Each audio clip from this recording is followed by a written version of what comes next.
Hello friends, मैं सोनी और आज हम सीखेंगे 4 टक्स बेल्ट ब्लाउज़ की कटिंग। ये ब्लाउज हम 40 साइज़ में बनाने वाले हैं। अगर आप इस वीडियो को एंड तक देख लेते हैं तो इजी तरीके से आप परफेक्ट ब्लाउज़ की कटिंग कर सकते हैं। और जिस तरीके से मैं आपको इसकी कटिंग बताने वाली हूँ उस तरीके से ब्लाउज़ की कटिंग करेंगे तो 100% आपका ब्लाउज एकदम परफेक्ट फिटिंग में आएगा। तो बने रहिए वीडियो में एंड तक और कुछ नया सीखिए। तो ये हमारा कॉटन ब्लाउज पीस है और सबसे पहले देखिए इसको फोल्ड किए हैं और किनारे की साइड 1.5 इंच सिलाई मार्जिन की मार्किंग करेंगे। और जहाँ पर मैंने मार्किंग की है वहाँ से चेस्ट का चौथा भाग लेंगे। थोड़ा सा कपड़ा कम पड़ रहा था तो मैंने यहाँ पर बढ़ा ली है। तो चेस्ट साइज है 40 इंच, तो उसका चौथा भाग 10 इंच पर मैंने कपड़े को फोल्ड किया है।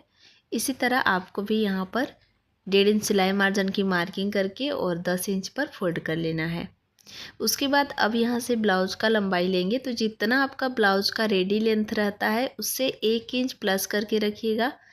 जैसे कि हमारा ब्लाउज का लंबाई है 15 इंच, तो मैं यहाँ पर 16 इंच पर मार्किंग की हूँ। 1 इंच सिलाई मार्जिन को रखी हूँ, ऊपर से हाफ इंच शोल्डर जॉइंट करने के लिए और नीचे से हाफ इंच तुरपाई पट्टी के लिए। अब यहाँ पर देखिए एक सीधी लाइन बनाएंगे इस तरह, और अब यहाँ पर शोल्डर की मार्किंग करेंगे। तो शोल्डर मैं यहाँ पर रखूँगी 6.25 इंच, यानी कि 6 इंच से 2 लाइन कम। 38 साइज के लिए आप 5.5 इंच शोल्डर ले सकते हैं। और यहाँ से आर्म होल की मार्किंग करेंगे, तो आर्म होल यहाँ पर जितना आप शोल्डर लिए हैं उससे 1 इंच एक्स्ट्रा रखना है। 6.25 इंच शोल्डर लिए हैं और 6.25 इंच आर्म होल लेंगे, यानी कि 7 इंच से 2 लाइन कम। इसके बाद देखिए यहाँ पर इस तरह से एक बॉक्स बनाएंगे और बॉक्स बनाने के बाद आर्म होल की गुलाई देंगे। तो पीछे वाले पल्ले में आर्म होल की गुलाई दीजिएगा 1.25 इंच पर, 1 इंच से 2 लाइन ज़्यादा, क्योंकि ये 40 साइज़ का ब्लाउज है। अगर 40 साइज़ से नीचे का ब्लाउज रहता है तो आर्म होल की गुलाई आप 1 इंच पर देंगे पीछे वाले पल्ले में। इसके बाद गले की लंबाई रखेंगे 11 इंच। आप यहाँ पर गले की लंबाई में कम या फिर ज़्यादा कर सकते हैं। गले की चौड़ाई यहाँ से 2.5 इंच पर रखेंगे। तो 38-40 साइज़ में गले की चौड़ाई आप 2.5 इंच ले सकते हैं। ऊपर से 2.5 इंच है तो नीचे से भी देखिए 2.5 इंच पर ही एक मार्किंग किए हैं और इस लाइन को सीधा करेंगे। सीधा करने के बाद जिस भी टाइप का आप यहाँ पर गले का शेप देना चाहते हैं अपने हिसाब से दे सकते हैं। मैं यहाँ पर यू टाइप से शेप दूंगी। तो देखिए ऊपर वाला जो लाइन है, ऊपर वाला लाइन से आपको हाफ इंच अंदर जाना है और नीचे वाला जो लाइन है हाफ इंच बाहर की साइड जाना है।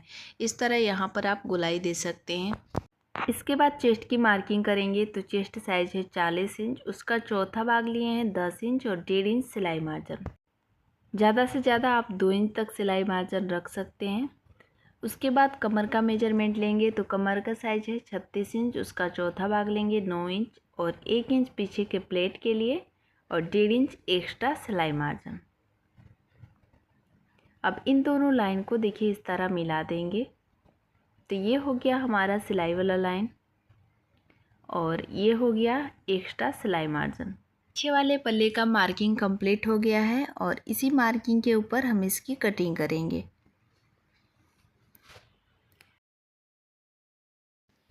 पीछे वाले पल्ले की कटिंग हो चुका है और इसके बाद देखिए हम आगे वाले पल्ले की कटिंग करेंगे। तो कपड़े को देखिए डबल में फोल्ड किए हैं और इसकी चौड़ाई पीछे वाले पल्ले से 2 से 2.5 इंच एक्स्ट्रा रखेंगे। बाजू कटिंग करने के लिए कपड़े का मेजरमेंट आपको देख लेना है और उसके बाद हम आगे वाले पल्ले की कटिंग करेंगे। ऊपर से देखिए यहाँ पर एक सीधी लाइन ड्रॉ करेंगे। कपड़े को आपको आगे पीछे देख लेना है कि बराबर है या फिर नहीं।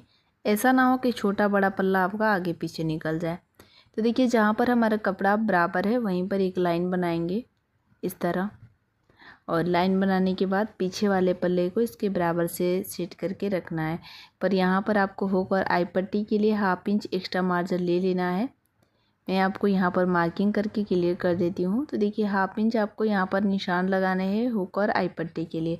और अगर आप पीछे की साइड में ओपन रखना चाहते हैं तो पीछे आपको हाफ इंच मार्किंग कर लेना है हुक और आई पट्टी के लिए कटिंग करने से पहले। इसके बाद पीछे वाले पल्ले को इसके बराबर से रखते हुए सेट करेंगे। जहाँ पर मैंने हुक और आई पट्टी के लिए हाफ इंच एक्स्ट्रा मार्जिन रखी हुई है, उस मार्जिन को छोड़ते हुए यहाँ पर आपको पीछे वाले पल्ले को सेट करना है।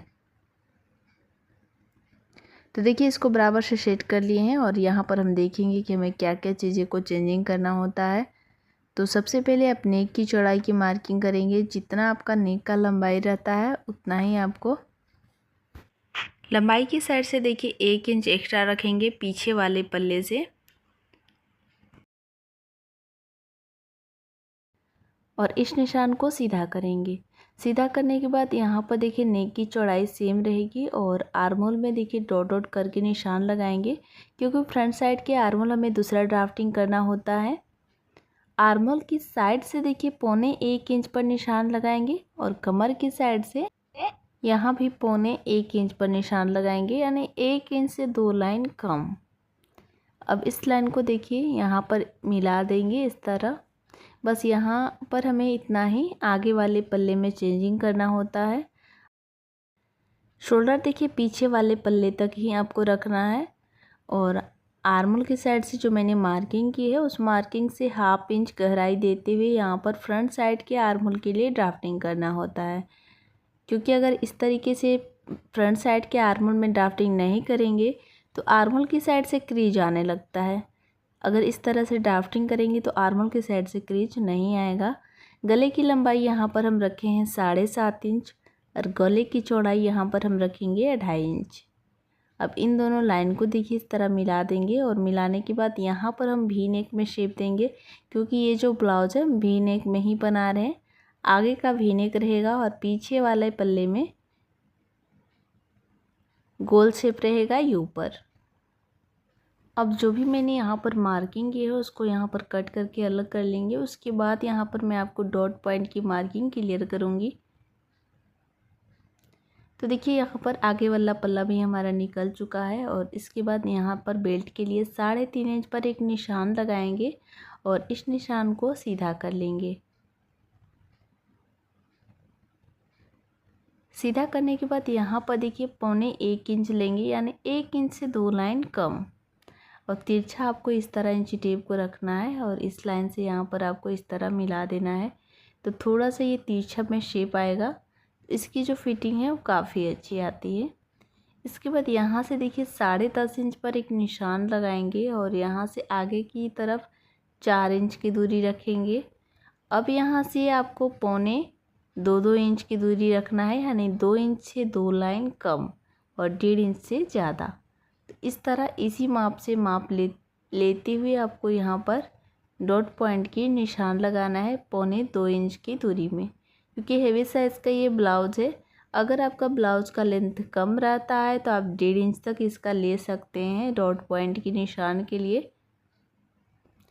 अब देखिए इस लाइन को सीधा किए हैं तिरछा में करके और दोनों साइड से 2-2 लाइन पर मार्किंग कर लेना है। बस इतना ही हमें यहाँ पर डॉट पॉइंट की सिलाई लगाना है।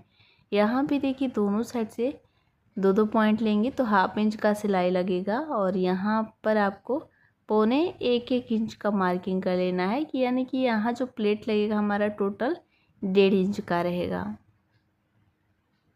इसके बाद बेल्ट को आपको कट करके निकाल देना है और यहाँ पर देखिए चेस्ट का चौथा भाग लिए हैं 10 इंच और यहाँ पर 1/2 इंच लिए हैं और एक्स्ट्रा 1.25 इंच लिए थे सिलाई के लिए और 1.5 इंच एक्स्ट्रा है सिलाई मार्जिन। कमर का चौथा भाग लिए हैं, कमर था 36 इंच तो उसका चौथा भाग लिए हैं 9 इंच और 1.5 इंच यहाँ पर प्लेट्स के लिए और 1.5 इंच एक्स्ट्रा सिलाई मार्जिन।